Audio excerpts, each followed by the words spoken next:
আমরা দেখেছিলাম এই বামদের পরিকল্পনায় চলতে গিয়ে ছাত্রলীগ আওয়ামী লীগের কি অবস্থা হয়েছে। এখন যারা পরিকল্পিতভাবে বামদেরকে মাঠে নামিয়েছেন, একটি রাজনৈতিক শক্তি এবং তাদের ছাত্র সংগঠন বামদের কথায় চলছেন, মনে রাখবেন আপনাদের পরিণতি আওয়ামী লীগ ছাত্রলীগের থেকে আরো জঘন্য ভয়াবহ হবে সামনে ইনশাআল্লাহ। সম্মানিত উপস্থিতি, আপনারা জানেন 1971 সালে স্বাধীনতা যুদ্ধের পরে দেশের প্রত্যেকটি ক্যাম্পাসে যখন ছাত্র সমাজ অনৈতিকতার জালে আবদ্ধ হয়ে পড়েছিল, ছাত্রলীগ এবং বাম সন্ত্রাসীরা যখন ক্যাম্পাসে সহিংসতা, ধর্ষণ, টেন্ডারবাজি, সিট বাণিজ্য, শিক্ষার্থী নির্যাতন এবং শিক্ষার্থীদের হত্যা করার মাধ্যমে পরিকল্পিতভাবে শিক্ষার পরিবেশ বিনষ্ট করছিল, ঠিক এই সময়ে এই দেশের এবং জাতির ঐতিহাসিক প্রয়োজনে আবির্ভাব হয় শহীদ কাফেলা বাংলাদেশ ইসলামী ছাত্র শিবিরের। সম্মানিত ভাইরা, আপনারা জেনে থাকবেন যে 1977 সাল থেকে শুরু করে আজ অবধি ইসলামী ছাত্র শিবির শত নির্যাতন, জুলুম, গুম খুনের অধ্যায় পেরিয়ে ছাত্র শিবির আজও ইসলামের পথে অবিচল রয়েছে। আপনারা জেনে থাকবেন যে ইসলামী ছাত্র শিবির বরাবর চেষ্টা করেছে ইসলামের আলোকে এদেশকে, এ জাতিকে গঠন করতে। কিয়ামত পর্যন্ত ইসলামী ছাত্র শিবির ইসলামের পথে থেকে এদেশকে, এ জাতিকে সার্ভিস দিয়ে মুসলিম উম্মার পক্ষে কাজ করে যাবে ইনশাআল্লাহ। সম্মানিত ভাইরা, আপনারা জেনে অবাক হবেন, এদেশের জনগণ, এই সবুজ ভূখণ্ডের অপার সম্ভাবনাময় বাংলাদেশের জনগণ বরাবরই রাজনৈতিক প্রতারণায় সামিল হয়েছে। 1757 সাল থেকে 1947 সাল পর্যন্ত এই 190 বছরের ইতিহাসে ব্রিটিশদের শোষণ, যন্ত্রণার, বঞ্চনার আমরা শিকার হয়ে জেনে ভালো সময় পেয়েছি, তখনই শুরু হয়েছিল পাকিস্তানি শাসকদের কালো অধ্যায়। এই পাকিস্তানি শাসকদের অপরিণামদর্শিতা, জুলুম, নির্যাতন পার করে যখন আমরা একটি স্বাধীন দেশ পেয়েছি, ঠিক তখনই গণতন্ত্রের লেবাসদারি ফেসিবাদের প্রতীক শেখ মুজিব একদলীয় শাসন কায়েম করে, বাকশাল কায়েম করে এদেশের অগ্রযাত্রার পথকে রুদ্ধ করে দিয়েছিল।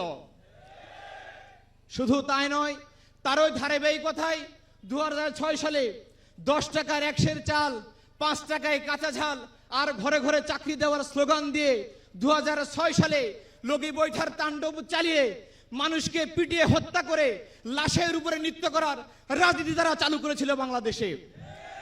শুধু তাই নয়, 2009 সালে দেশপ্রেমিক সেনাবাহিনীকে হত্যা করে বিটিআর বিদ্রোহের নাম দিয়ে তারা দায় চাপানোর রাজনীতি শুরু করেছিল।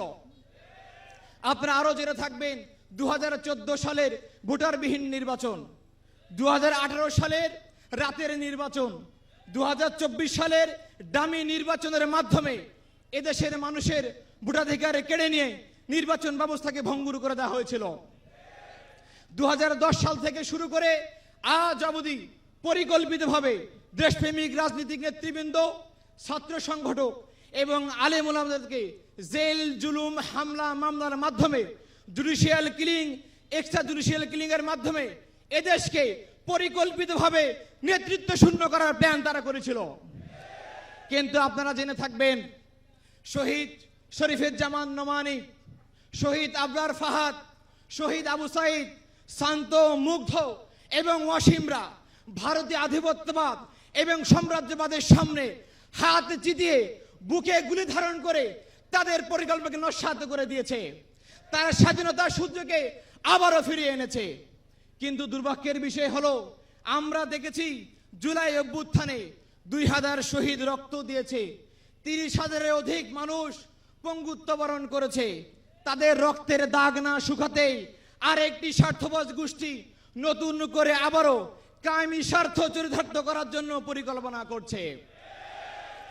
আপনারা দেখে থাকবেন, রাজনৈতিক দলগুলোর মধ্যে বিভাজন তৈরি করার জন্য সেই ফ্যাসিবাদী বয়ানগুলোকে আবারও সামনে আনা হচ্ছে। যৌন স্বাধীনতা, সমকামিতা, রাজনৈতিক সহিংসতা, সাম্প্রদায়িক সহিংসতার নামে পরিকল্পিতভাবে বাম সংগঠনগুলো এই দেশকে বিশৃঙ্খল করার চেষ্টা করছে। শুধু তাই নয়, আপনারা দেখে থাকবেন ইতিমধ্যে সিভিল কু, জুডিশিয়াল কু, আনসার কুকারের মাধ্যমে সচিবালয় থেকে আওয়ামী লীগের দোসররা পরিকল্পিতভাবে ফ্যাসিবাদকে আবার পুনঃপ্রতিষ্ঠার জন্য চেষ্টা করে যাচ্ছে। সম্মানিত ভাইরা, আমরা আপনাদেরকে বলতে চাই যে ইসলামী ছাত্র শিবির এবং ছাত্র জনতা বেঁচে থাকা অবস্থায় কখনো আপনাদের পরিকল্পনা বাস্তবায়ন হতে দিব না ইনশাআল্লাহ। সম্মানিত ভাইরা, আমরা আপনাদেরকে বলতে চাই, আমরা দেখেছিলাম এই বামদের পরিকল্পনায় চলতে গিয়ে ছাত্রলীগ আওয়ামী লীগের কি অবস্থা হয়েছে। এখন যারা পরিকল্পিতভাবে বামদেরকে মাঠে নামিয়েছেন, একটি রাজনৈতিক শক্তি এবং তাদের ছাত্র সংগঠন বামদের কথায় চলছেন, মনে রাখবেন আপনাদের পরিণতি আওয়ামী লীগ ছাত্রলীগের থেকে আরো জঘন্য ভয়াবহ হবে সামনে ইনশাআল্লাহ। আমরা বলতে চাই, 80-এর দশকে আমরা দেখেছি ক্যাম্পাসে বামেরা স্লোগান দিত, একটা শিবির ধর, ধৈরা জবাই কর। শুধু শিবিরকে তারা জবাই করেনি, এর পাশে শত মেধাবী শিক্ষার্থীকে তারা ক্যাম্পাসে হত্যা করেছিল, তারা হাজার শিক্ষার্থীকে তারা পঙ্গু করে দিয়েছিল। আমরা আবার দেখছি সেই বামেরা ঢাকা বিশ্ববিদ্যালয়ে এখন স্লোগান দিচ্ছে, বাঁশের লাঠি মশাল হবে, শিবির তোমার মৃত্যু হবে। আমরা এমন জঘন্য স্লোগানকে ধিক্কার জানাই এবং আমরা বলতে চাই, ছাত্র শিবির এদেশের মানুষের আপামর জনতার ভালোবাসা নিয়ে তৈরি হয়েছে। তোমাদের মতো চুনোপুটি এবং ভৈপুর সংগঠন আমাদের কোনো ক্ষতি করতে পারবে না ইনশাআল্লাহ। আমরা বলতে চাই, এই বাম সংগঠন যারা ছাত্র শিবিরের 22 জন ভাইকে হত্যা করেছিল, তারা আজকে স্লোগান দিচ্ছে আবরার ফাহাদকে হত্যা করা নাকি জায়েজ ছিল, এবং এই স্লোগানকে এখন বর্তমানে একটি ছাত্র সংগঠন তারা ইতিমধ্যে সাপোর্ট দিয়ে যাচ্ছে। আপনারা জেনে থাকবেন, শেখ মুজিবের বাকশাল কায়েম থেকে শুরু করে বিগত আওয়ামী লীগের 15 বছরে যারা গুম, খুন, দুর্নীতি, ধর্ষণ, লুটপাট এসব কিছুকে সমর্থন দিয়েছে তারাই ছিল এই বামেরা। আমরা অবশ্যই ইউনিট সরকারকে বলতে চাই, যে দোষ করার কারণে আওয়ামী লীগ নিষিদ্ধ হয়, আওয়ামী লীগের বিচার হয়, সে দোষে সহযোগী হওয়ার কারণে বামদের কেন বিচার করা হবে না, এই প্রশ্ন আমাদের মাথায় আসে না। আমরা বলতে চাই, অতি সত্বর এই লান সন্ত্রাসীদেরকে বিচারের মুখোমুখি করতে হবে। সম্মানিত ভাইরা, আমরা বলতে চাই, এই অন্তর্বর্তী সরকারকে আমরা বলতে চাই, আপনারা ইতিমধ্যে লক্ষ্য করেছেন হয়তোবা, এখন ইতিমধ্যে আওয়ামী লীগ ছাত্রলীগ পুনর্বাসনের কাজ চলমান রয়েছে। যদি আমি বলতে চাই, গোপালগঞ্জ বিশ্ববিদ্যালয়ে একটি সংগঠন নতুন কমিটি দিয়েছিল, যাদের 80% নেতা হচ্ছে ছাত্রলীগ থেকে আসা, যারা ছিল সন্ত্রাসী। জুলাই গণহত্যা সরাসরি তারা ছাত্রদের উপরে গুলি চালিয়েছিল। আমরা দেখেছি পাবনা মেডিকেল কলেজে কমিটি দিয়েছে 22 জনের, তার মধ্যে 21 জন ছিল ছাত্রলীগের পোস্টেড নেতা। একইভাবে রাজশাহী মেডিকেল কলেজ, ঢাকা বিশ্ববিদ্যালয় এবং সে দলের কেন্দ্রীয় কমিটিতে পর্যন্ত এই সন্ত্রাসীদেরকে জায়গা দেওয়া হচ্ছে। আমরা বলতে চাই, ছাত্ররা খুব বেশি রাজনীতি সচেতন, তাদেরকে আপনারা বোকা ভাববেন না, বোকা করে রাখা যাবে না।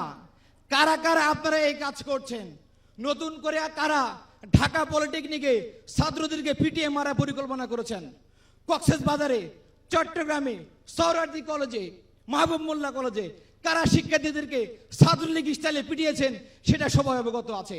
সময় থাকতে সাবধান হন, নইলে আগামী দিনে ছাত্র জনতা ছাত্রলীগের মতো করে অবাঞ্ছিত ঘোষণা করে এই ক্যাম্পাস থেকে আপনাদেরকে বিতাড়িত করে দেবে ইনশাআল্লাহ। সম্মানিত ভাইরা, আমরা বলতে চাই, আমরা স্পষ্ট ভাষায় বলে দিতে চাই, আমরা অন্তর্বর্তী সরকার, আমরা আপনাকে বলতে চাই, বাংলাদেশের জমিনে আর কোন ভারতীয় দালালদেরকে আমরা জায়গা দিতে পারবো না। আমরা অন্তর্বর্তী সরকারকে বলতে চাই, পাশাপাশি রাজনৈতিক দলগুলোকে বলতে চাই, আপনারা যদি সত্যিকার অর্থে এদেশের মানুষের ভোটাধিকার ফিরিয়ে দিতে চান, সৎ নেতৃত্ব ফিরিয়ে দিতে চান, গুম, খুন, ধর্ষণ বন্ধ করতে চান, তাহলে আপনারা অতি দ্রুত এক টেবিলে বসে যান। আপনারা জাতীয় সংহতি ঘোষণা করুন, জাতীয় ঐক্য গড়ে তুলুন। এই কাজে অবশ্যই ইসলামী ছাত্র শিবির আপনাদেরকে সহযোগিতা করবে। এর পরিবর্তে যদি আপনারা আওয়ামী লীগ পুনর্বাসনের কাজকে আপনারা গুরুত্ব দেন, অথবা ফ্যাসিবাদী সিস্টেমকে পুনরায় পুনঃপ্রতিষ্ঠা করার চেষ্টা করেন, তাহলে মনে রাখবেন আগামী নির্বাচনে তরুণ ছাত্র সমাজ আপনাদেরকে লাল গাড়ি দেখিয়ে বিদায় করে দিবে এখান থেকে। শুধু তাই নয়, যারা যোগ্য, দক্ষ, আল্লাহভিমুখ এই শফিকুল ইসলাম মাসুদ ভাইয়ের মতো নেতাকে আমরা আগামী দিনে আমাদের ইমাম বানিয়ে সংসদে পাঠিয়ে দিতে বাধ্য হব। এছাড়া আমাদের সামনে ভারতীয় আধিপত্যবাদ এবং সাম্রাজ্যবাদ মোকাবেলার আর কোনো পথ খোলা নেই। সংগ্রামী উপস্থিতি, আমরা বলতে চাই ছাত্র শিবির এমন একটি সভ্যতা বিনির্মাণ করতে চাই যে সভ্যতার ভিত্তি হবে ন্যায় এবং ইনসাফ, যে সভ্যতার প্রত্যেকটি মানুষ হবে সৎ, দক্ষ এবং দেশপ্রেমিক। সম্মানিত উপস্থিতি, আগামী দিনে আমাদের দেশ কতটুকু ভালো থাকবে, এ জনগণ কতটুকু শান্তিতে থাকবে তা নির্ভর করবে আগামী দিনে সংসদে কারা যাচ্ছে।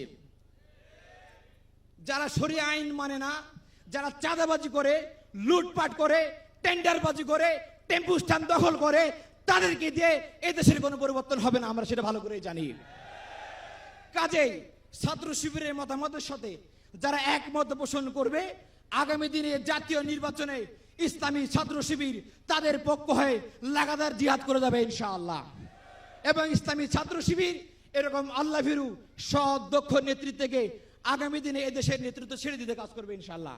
সম্মানিত ভাইরা, আমি সর্বশেষ আপনাদের সামনে বলতে চাই, আমরা চেয়েছি এদেশে এমন একটি রাজনৈতিক সংস্কৃতি গড়ে তুলতে যেখানে থাকবে না ট্যাগিং, যেখানে থাকবে না ব্লেমিং, যেখানে থাকবে না দোষারোপ, যেখানে থাকবে না দোষ চাপানো এবং দায় চাপানো রাজনীতি। আমরা চাই রাজনৈতিক অঙ্গনে একটি পারস্পরিক সহযোগিতা, সহমর্মিতা এবং শ্রদ্ধাবোধের জন্ম দিতে। আমরা জুলাই অভ্যুত্থানের শহীদদের কফন শেষ শপথ করেছিলাম। শহীদদের মায়ের পরিবারে গিয়ে গিয়ে আব্বা আম্মাকে আমরা ওয়াদা দিয়ে এসেছি। হাসপাতালে গিয়ে গিয়ে পঙ্গুত্ব বরণকারী ভাইদেরকে আমরা কথা দিয়ে এসেছি। জুলাই হত্যাকারীদের বিচার না হওয়া পর্যন্ত এবং জুলাই অভ্যুত্থানকে বিপ্লবে রূপান্তর না করা পর্যন্ত ইসলামী ছাত্র শিবির ঘরে ফিরবে না ইনশাআল্লাহ। সম্মানিত ভাইরা, আগামী দিনে শহীদ ভাইদের প্রত্যাশার আলোকে বৈষম্যহীন এবং সমৃদ্ধির এক দেশ গড়তে এবং দেশ ইসলাম রক্ষার আন্দোলনে আপনাদেরকে অংশগ্রহণ করার উদাত্ত আহ্বান জানিয়ে আজকের মতো বিদায় নিচ্ছি। বাংলাদেশ জিন্দাবাদ, বাংলাদেশ ইসলামী ছাত্র শিবির জিন্দাবাদ, ইনকিলাব জিন্দাবাদ, খুদা হাফেজ।